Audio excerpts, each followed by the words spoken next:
Hello everyone, जय हिंद, नमस्कार, welcome you all to mission competition. मैं राहुल आप सभी स्वागत करता हूं। दोस्तों देखिए, नोटिफिकेशन आप सभी को मिल ही गया होगा कि आरपीएफ का वैकेंसी आया है। ठीक है, यानी कि रेलवे प्रोटेक्शन फोर्स, इनका वैकेंसी आया हुआ है 2 पदों पे, कांस्टेबल और एसआई का। ठीक है, सब इंस्पेक्टर का। अब इसमें कांस्टेबल के देखिए 2000 पद पूरे दिए गए हैं और एसआई के 250 पद हैं। कुल मिला के दोनों का आंकड़ा बनता है 2250 पद इसमें टोटल निकला है। अब इसमें सिलेबस क्या है, इसके ऊपर हमारा मेन फोकस रहेगा, क्योंकि आप लोगों को तैयारी भी करनी है तो मेन फोकस उसी के ऊपर रहेगा। और साथ ही साथ कल एक और मैं वीडियो लेके आऊँगा जो कि आपको जिसके माध्यम से पता चल जाएगा कि प्रीवियस जो इसका एग्ज़ाम हुआ है उसमें कट ऑफ क्या इसका जाता है। ठीक है, तो इसमें पूरा डिटेल में हम लोग सिलेबस का बात कर लेते हैं। चलिए एक बार ब्रीफली जो है चीज़ों को हम लोग समझते चलेंगे धीरे धीरे आराम से। ठीक है, तो यहाँ पे देखिएगा, यहाँ पे 2250, जैसा कि मैंने आपको ऑलरेडी बताया है कि 2250 पोस्ट इसमें दिए गए हैं। मैंने ब्रेकआउट दे दिया, वो कांस्टेबल का 2000, एसआई का 250। ठीक है, अब यहाँ पे देखिएगा, इसमें सबसे इम्पॉर्टेंट रहता है क्या कि एज आप लोग पूछते हैं, तो एज देखिएगा यहाँ पे जो कांस्टेबल है उसके लिए जो कैंडिडेट्स का एज होना चाहिए 18 से 25 होना चाहिए। अच्छा, यहाँ पे समझिएगा, देखिए 5 साल का आपको एज रिलैक्सेशन मिलेगा अगर आप SC ST हैं तो, और OBC अगर हैं तो 3 साल का रिलैक्सेशन मिलेगा। ठीक है, SI पद के लिए अगर आप फॉर्म भरना चाहते हैं तो आप 20 से 25 साल इसमें आपका एज रहना चाहिए। सेम यहाँ पे रिलैक्सेशन का जो क्राइटेरिया है ऐसे ही यहाँ भी इम्प्लीमेंट होगा। ठीक है, अब देखिए, अगर आप फॉर्म भरना चाहते हैं SI का तो आप भारत में किसी भी रिकग्नाइज्ड यूनिवर्सिटी से जो है आप ग्रेजुएट रहेंगे तो आप भर सकते हैं। और अगर आप कांस्टेबल का भरना चाहते हैं तो 10वीं पास होने चाहिए किसी भी रिकग्नाइज्ड बोर्ड से। ठीक है, तो candidate should be passed class 10th from any recognized board और यूनिवर्सिटी, अगर वो कांस्टेबल भरना चाहते हैं तो। और एसआई के लिए यानी सब इंस्पेक्टर के लिए आपको बैचलर्स डिग्री यानी कि अपना ग्रेजुएशन किसी भी रिकग्नाइज्ड बोर्ड और यूनिवर्सिटी से पास आउट आप होने चाहिए। ठीक है जी, अब यहाँ पे देखिएगा, यहाँ पे आपसे जो है फिजिकल जो आपसे मांगेगा, फिजिकल में क्या क्या कैसे कैसे रहेगा वो सब आपसे बोला जा रहा है।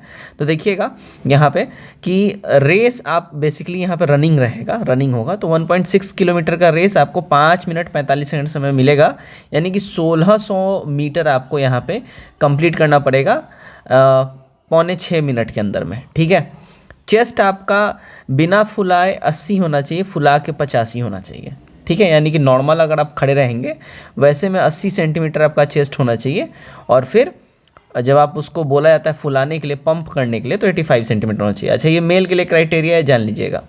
और वेट जो है देखिए, according to height and age age पर मेडिकल स्टैंडर्ड, तो आपका जैसा एज है और जो हाइट है उस हिसाब से मेडिकल स्टैंडर्ड में एक स्टैंडर्ड एज रहता है, उस एज को आप फुलफिल करने चाहिए। लॉन्ग जंप में 12 फीट आपको करना है, 3 चांस मिलेगा। हाई जंप 4 फीट आपको करना है, यहाँ भी 3 चांस दिया जाएगा। हाइट 165 सेंटीमीटर आपकी रहनी चाहिए। ठीक है, देख लीजिएगा। और ऑल इंडिया SC ST का जो हाइट है वो 160 सेंटीमीटर आपका होना चाहिए। क्लियर है? अब यहाँ पे देखिएगा, कांस्टेबल के लिए क्या आपका क्राइटेरिया है, वो तो दरोगा के लिए था, एसआई के लिए था। कांस्टेबल देखिएगा, रेस आपका 800 मीटर का होना चाहिए, 3 मिनट 40 सेकंड आपको टाइम दिया जाएगा। लॉन्ग जंप 9 फीट और 3 चांस यहाँ भी दिया जाएगा। हाई जंप 3 फीट, 3 चांस दिया जाएगा। चेस्ट का यहाँ पे कोई क्राइटेरिया मेंशन नहीं है। और जो वेट है वो एज मेडिकल स्टैंडर्ड ऊपर जैसे है वैसे ही रहेगा।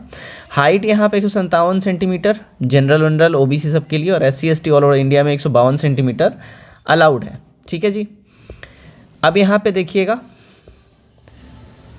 यहाँ पे SI का यहाँ पे मेल का दिया जा रहा है। ठीक है, अच्छा यहाँ पे रिपीट हो गया है, अभी ऊपर हमने पढ़ लिया है। चलिए आगे हम लोग देखते हैं। ठीक है, फीमेल कैंडिडेट का देख लीजिएगा SI के लिए।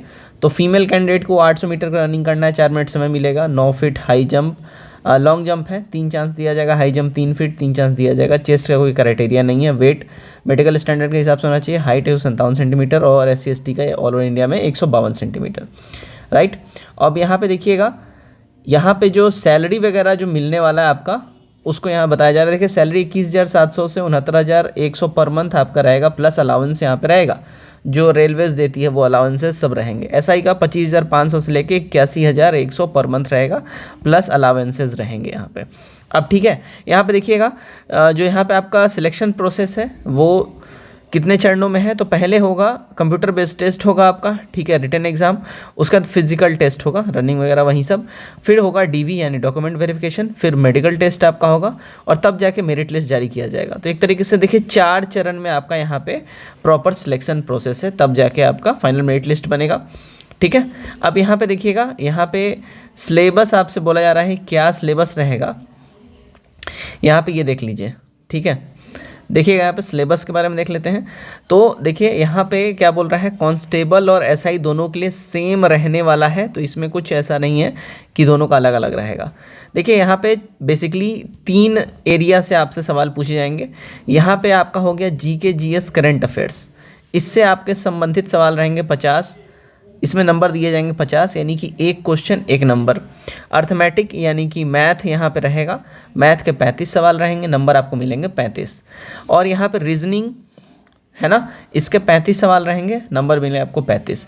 इन दोनों का मिला के हो जाता है 70, इसका अकेले 50, कुल मिला के 120 नंबर का आपको, और 120 सवाल होंगे, 120 नंबर का मिलेगा। टाइम आपको दिया जाएगा भैया 1.5 आवर्स, यानी 1.5 घंटे, 120 सवाल आपको 1.5 घंटे में सॉल्व कर लेने हैं। रीजनिंग मैथ सब मिला के 1.5 घंटा आपको यहाँ पे दिया जाएगा। इतना बात आपको समझ में आ गया, ठीक है। फीस देख लीजिए भाई, फीस 500 रुपये जनरल ओबीसी के लिए, SC ST फीमेल के लिए जो है 250 रुपया रहेगा।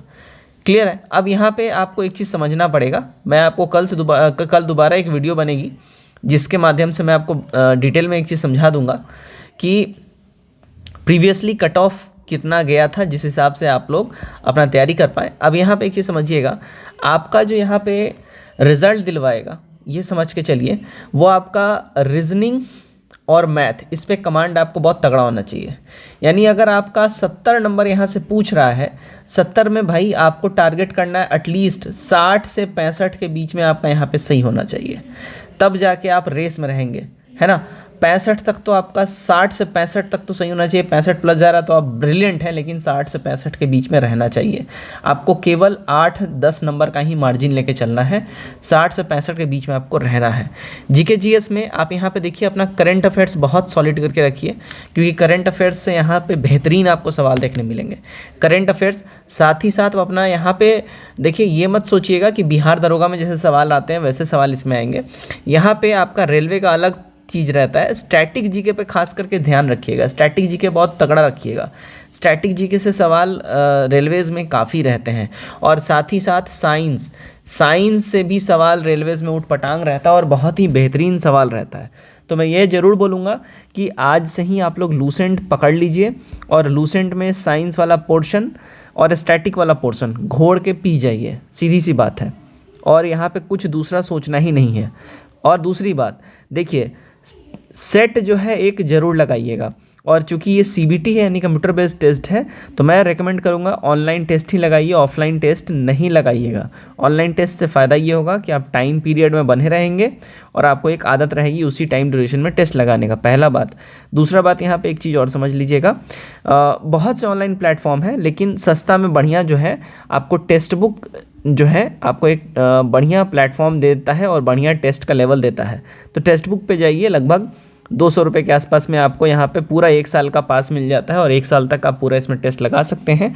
और भारत में जितने भी एग्ज़ाम होते हैं, आप जिस में बैठेंगे उन सब का यहाँ पे टेस्ट लगा पाएंगे केवल 200 रुपये में। तो ये बहुत बेहतरीन है, आप जाकर उसको ले सकते हैं।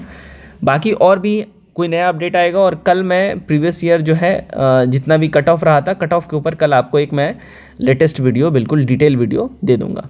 धन्यवाद।